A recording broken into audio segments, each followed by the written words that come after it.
Hey, good morning to you, Aaron. Good morning to everybody at the studio, and thank you guys for joining us this morning. Now, if you hang out specifically in downtown St. Pete, you know how big of a deal this is. St. Pete is really going all out with this, trying to give incentives to get more people vaccinated. You know, there are two different criminal justice systems, one for blacks and one for whites. This, according to the research reports, new numbers. The Marine that is accused of shooting 5 people, killing 4, Brian Riley, actually laid out his entire plan from that Sunday to police, admitting that he forced his way into the home in the back door, and that he tortured the 11-year-old girl, all to look for this person, Amber, who police have confirmed does not exist.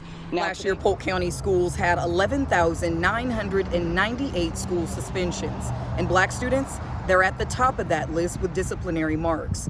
Numbers that are concerning for advocacy groups around the county that say this problem is historical.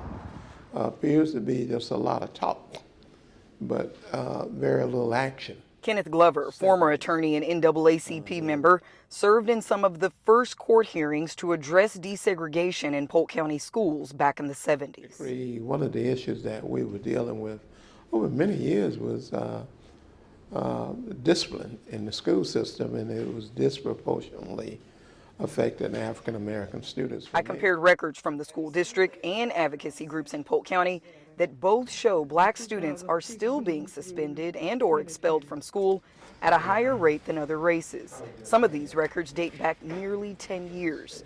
But there are advocacy groups like the Concerned Citizens of Polk County who meet with the school board regularly to address this. I don't believe that the environment is conducive to learning, meaning the curriculum is white, the administrators white, the majority of the teachers white, activities geared toward the white students. A study by the American Psychological Association shows that black students have a harder time succeeding in environments that are tailored to white students. And while some of the implicit bias has been noted as unintentional, currently only 25% of Polk County school administrators are black. However, the president of the Concerned Citizens Polk Chapter organization, John Ruffin, says they are hopeful that the new superintendent, Frederick Hyde, will address the disparity. I have followed him in other districts where he's worked, and he has been a devout change agent. I too reached out to Hyde, who acknowledged the disparity, but also noted how the number of black students suspended from school has decreased over 40% in the last 7 years. He sent me a statement that said, in part, they will continue exploring what factors are contributing to one group being disciplined at a higher rate than another. Also saying they are committed to analyzing their data and procedures with the aim of reducing these disparities in the disciplinary system. In Polk County, Ashontiford, Spectrum Bay News 9. How long have you been coming to this golf course? Oh, for many years, many years. Now, I heard that when you turned 100, the golf course turned 100. Yep. Yeah, I'm 101 years old. Mr. Herbert Dixon has been golfing for 80 years right here at Bartow Golf Course, but he tells me it was much different back then. When I was coming up many years ago, I wasn't allowed to play over the golf course. We was allowed to go down in a field or something, put a cup in the hole, and I had one club. A much different time. Franklin D. Roosevelt was president back then. And like many black athletes, Mr. Dixon said black golfers were to be out of sight, out of mind. Well, that's just the way it is because of segregation. Black people wasn't allowed to do a whole lot of things back in the days when I came up. You wasn't allowed to go in the restroom that they use. You wasn't allowed to drink out the fountain that they drink out. And you was only allowed in the back seat of the bus. A paralyzing thought that leaves most of us today in disbelief. But as the rules changed, Mr. Dixon was eventually allowed to golf on Bartow's golf courses. And now, nearly 90 years later, he's been inducted into the Golfers Hall of Fame. And the course he wasn't allowed to play on back in the day is now named after him. Because of segregation.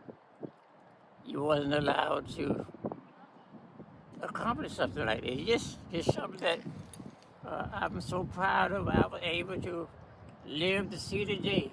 Mr. Dixon has hit a total of 9 hole-in-ones, a record number for Bartow Golf Course, and an inspiration for all athletes who at one time or another, much like Mr. Dixon, were told it couldn't be done.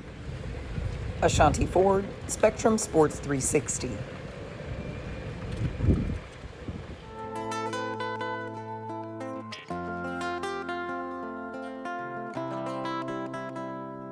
Puerto Rico is known for their beautiful beaches, culture, and pride, but there's a darker side to the island, one that Yancy's Gonzalez escaped. Making decision for a new life. Those 5 words gave Gonzalez the courage to leave her home in Puerto Rico after her abusive boyfriend of 12 years kicked her in the stomach while she was 7 months pregnant. A través de un shelter. Puerto Rico's Office of Ombudsman relocated Gonzalez to a women's shelter in Orlando. That was 7 years ago. Today, she tells me there are still concerns about the culture of violence towards women back home. Recently, Puerto Rico's governor declared a state of emergency to address a spike in domestic violence cases. Puerto Rican human activists like Tania Mendez say the history of abuse towards women on the island is deeply rooted. We have traditional and rigid gender roles that are assigned, and so we have behaviors inside of that. And there were other factors here in Puerto Rico that made a growing issue even worse.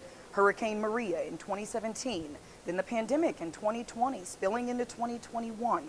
Domestic violence cases rose 62%, according to the Civil Rights Coalition. Mendez told me poverty is at the root of many domestic violence cases she's seen, and natural disasters apply even more pressure. And you suddenly have no job, no income, no support, no communication, no electricity, uncertainty in general. It's easy to do that math. But even still, Mendez says it's been difficult to get support at the legislative level. We have elected officials saying on live TV that gender violence doesn't exist. But the stamp of acknowledgement from Puerto Rico's governor gave power to the possibility of change. 10 agencies have been assigned to different pockets of Puerto Rico to create solutions and coordinated responses for domestic violence victims. This is something Gonzalez tells me she's proud of. She now urging other women to lift their voices to break the stigma both in Florida and back home on the island. Reporting in Puerto Rico, I'm Ashontiford with Spectrum Bay News 9.